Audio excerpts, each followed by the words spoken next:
और मेरे बड़े बेटे को टीबी हो गया। तो मेरे घर के हालात खराब हो गए। जितना सब कुछ था मैं उसके इलाज पे लगा चुका था। मेरे पास इलाज करवाने के पैसे नहीं थे। मैं बहुत परेशान था, लाखों रुपए लगा चुका था और भूख सर पे थी। परेशानी की हालत में कमरे में बैठा शायद अपने हालात पे रो रहा था। उसी वक्त मेरे घर में वही बहन आई। मैंने गुस्से से बोला, ये आ गई मनहूस। मैंने बीवी को कहा कुछ तैयार करो बहन के लिए। बीवी मेरे पास आई और कहा कोई जरूरत नहीं गोश्त और बिरयानी बनाने की। फिर 1 घंटे बाद वो मेरे पास आई। भाई परेशान हो। बहन ने मेरे सर पे हाथ फेरा, कहा बड़ी बहन हूँ तुम्हारी, गोद में खेलते रहे हो, अब देखो मुझसे बड़े लगते हो। फिर मेरे करीब हुई और अपने पर्स से कंगन निकाले और मेरे हाथ पे रख दिए और आहिस्ता से बोली, पागल तू एम ही परेशान होता है। बच्चे स्कूल थे, सोचा दौड़ते दौड़ते भाई से मिला हूँ। ये कंगन बेचकर अपना खर्च करो और अपने बच्चे का इलाज करवाओ। शक्ल तो देख जरा, तूने क्या हालत बना रखी है। मैं खामोश था, बहन की तरफ देखी जा रहा था। बहन ऐसा से बोली, किसी को मत बताना, तुमको मेरी कसम है। मेरे माथे पे बोसा दिया और 1000 रुपया मुझे दिया जो 150 के नोट थे, शायद उसकी जमा पूंजी थी। मेरी जेब में डालकर बोली, बच्चों को गोश्त ला देना और परेशान मत हुआ कर। जल्दी से अपना हाथ मेरे सर पे रखा, देख कितने बाल सफेद हो गए। वो जल्दी से जाने लगी तो उसके पैरों की तरफ देखा तो टूटी हुई जूती पहनी हुई थी और पुराना सा दुपट्टा ओढ़ा हुआ था। जब भी आती थी वही दुपट्टा ओढ़कर आती थी। बहन की इस मोहब्बत में मर चुका था मैं। हम भाई कितने मतलब प्रस्त होते हैं, बहनों को पल भर में बिगाना कर देते और बहनें भाइयों का जरा सा दुख बर्दाश्त नहीं करती। मैं हाथ में कंगन पकड़े जोर जोर से रो रहा था, उसके साथ मेरी आंखें भी नम हो गई। अपने घर में खुदा जाने वो कितने दुख सह रही होगी। कुछ लम्हे के लिए अपनी बहनों के पास बैठकर हालचाल पूछ लिया करो, शायद उनके चेहरों पे कुछ लम्हों के लिए एक सुकून सा आ जाए। बहनें माँ का रूप होती हैं और भाई बाप का रूप होते हैं। स्टोरी अच्छी लगी हो तो इसको लाइक कर दीजिएगा, इसको शेयर भी कर दीजिएगा।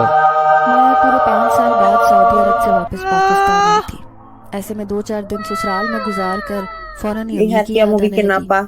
बच्चों को लेकर अम्मी के घर आ गई। अम्मी बेतहाशा खुश थी मुझे देखकर। जाहिर है कि बेटी 4-5 साल बाद माँ बाप से मिली तो उनकी हालत क्या होती है, ऐसी ही खुशी मेरे माँ बाप को हो रही थी। Nggak sopan banget makan sendiri-sendiri itu. में गुजर गए। Nggak sopan banget. Nggak ada ditawarin. चाची कैसे?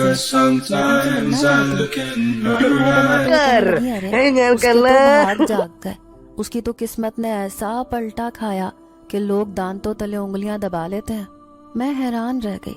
फिर कहने लगी, अब ऐसा भी क्या हुआ जो आप ये सब Yang mau istirahat dulu. तो अम्मी कहने लगी, Farida restaurant Raffi, rambut kamu kemana? के साथ मिलकर एक बहुत बड़ा होटल खोल लिया है बिरयानी का। मेरी आंखें हैरत से फटी की फटी रह गईं।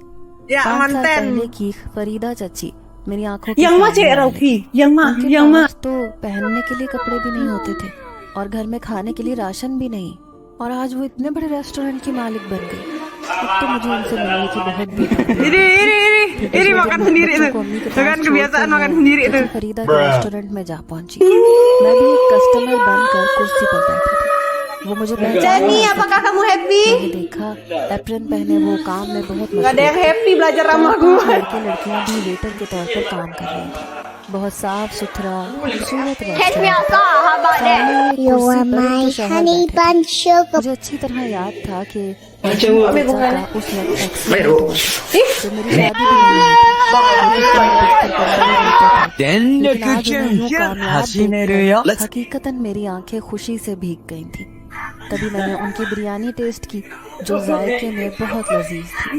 मैं बेइख्तियार दिल ही दिल में तारीफ कर Akhirnya aku sampai kosan dan lihat wajah ini. एक लड़की को आवाज दी जो Penuh dengan वेटर का काम debu कर dan रही थी। polusi. उसे Sangat कहा kusam कि dan इस tidak होटल की selek. मालिकन से Edor. कहे कि नूर Kaget फातिमा nggak? आपसे मिलने आई। Wajahku samaku bisa diatasi dengan produk ajaib ini. सामने से आती Tremener Exfoliating Gel dari जैसे Clara उन्होंने मुझे Beauty. देखा तो उनकी नजरों में हैरानी के साथ साथ खुशी की Langsung चमक kita भी पैदा हो गई। aplikasikan, lalu buat gerakan memutarbalikkan fakta. Exfoliating ini bermanfaat banget buat kulit ya. Pori-pori besar, komedo, kulit geradakan itu bisa diatasi pakai exfoliating. No, kinclong kan? Sini aku mau liatin sesuatu. Iu, banyak banget kulit mati aku. Tinggal bilas deh. Dan ini hasilnya, cakep kan?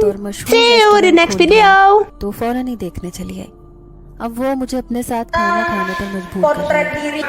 Ini kalian उनके साथ table पर siapkan बैठे foto कहने लगी, selfie. यकीन माने चाचा, आपको ये काम Gak boleh pakai internet, lu gak boleh pakai किसी filter yang बंदे की lope-lope आंखों में ya. आंसू आ गए। Misalnya nak mirip कहने berarti लगी, kalian merubah तुम्हें ciptaan वो Allah. वक्त भी याद होगा फातिमा जब तुम्हारे चक्कर का एक्सीडेंट हुआ तो मेरा पूरा घर उजड़ गया था। मैं कहीं भी ना रही। 5 बच्चों के साथ अकेले जिंदगी गुजारना मेरे लिए बहुत मुश्किल था। साथ ही साथ तुम्हारे चचा का इलाज करना था। तो मैं उनसे कहने लगी कि मैं इस बात पर तो हैरान हूँ कि आप आखिर ऐसे हालात इतनी जल्दी कैसे बदल गए। मैं मानती हूँ कि आप खाना पकाने में बहुत माहिर थी। लगता है आपको खाने में Berbagi ऐसी dengan बरकत हुई, kucing. अल्लाह ने आपके लिए रिस्क काफी। के दरवाजे खोल दिए। Tak तभी masuk. मैंने इधर उधर देखा। फिर सरगोशी में Masuk. कहने लगी, कुछ अल्लाह का फजल है और I कुछ would love मेरे just अपने to किए का be फल। stuck. मैंने किसी के साथ अच्छा किया तो बदले में लम्हे भर में मेरी किस्मत पलट गई। अब मैं हैरान थी कि वो इतनी अजीब बात क्यों कर रही हैं। तो मेरी आंखों में दिलचस्पी देखकर वो कहने लगी, कल घर आना फिर तुझे बताऊंगी कि आखिर मेरी इस कामयाबी का राज क्या है। इसके पीछे एक बहुत बड़ी वजह Lam है। ya. Sembarangan.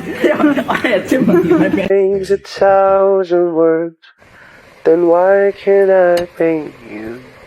Ruang lukis belum disapu. Kalian ya. Kalau enggak absen lu gue bikin alfa. Minggu petang ada tugas kan? Ini beneran nggak ada satupun yang bikin. Yang nggak bikin tugas ibu suruh bikin 2 lagi.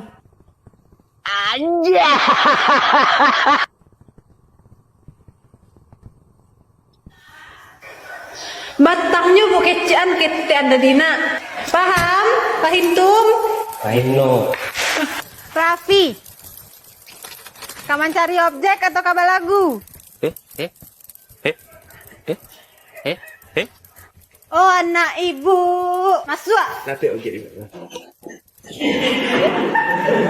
Pakistan वो वाहिद मुल्क है जहाँ हल्की सी घबराहट पर 7 up को बतौर medicine इस्तेमाल किया जाता है विच लून पाके। पाकिस्तान वो वाहिद मुल्क है जहाँ समझा जाता है कि अगर पैसे खुले करवा लिए तो जल्दी खर्च हो जाएंगे। पाकिस्तान वो वाहिद मुल्क है जहाँ घी के डब्बे से कार तो निकल सकती है मगर खालिस घी नहीं निकल सकता। पाकिस्तान वो वाहिद मुल्क है जहाँ रोजे इंसान रख रहे हैं और दर्जात महंगाई के बुलंद हो रहे हैं। पाकिस्तान वो वाहिद मुल्क है जहाँ लोग इस वजह से नाराज हो जाते हैं कि साढ़े नाल मशवरा नहीं किया और जब मशवरा मांगो तो कहते हैं तेरी मर्जी है जी मैं मर्जी कर ले। पाकिस्तान वो वाहिद मुल्क है जहाँ कोई चीज साफ करनी हो तो कहते हैं यार कोई गंदा कपड़ा देना। पाकिस्तान वो वाहिद मुल्क है जहाँ काल काट कर दोबारा करने से आवाज साफ आती है। पाकिस्तान वो वाहिद मुल्क है जहाँ फोन करके बताना पड़ता है कि यार व्हाट्सएप पर मैसेज किया है वो चेक कर। पाकिस्तान वो वाहिद मुल्क है जहाँ अपना ही उधार वापस लेने के लिए दलील देनी पड़ती है कि किस लिए चाहिए। पाकिस्तान वो वाहिद मुल्क है जहाँ अस्पताल, थाना, अदालत या किसी भी सरकारी दफ्तर में जाने से पहले वक़्त ढूंढनी पड़ती है। Hati ya.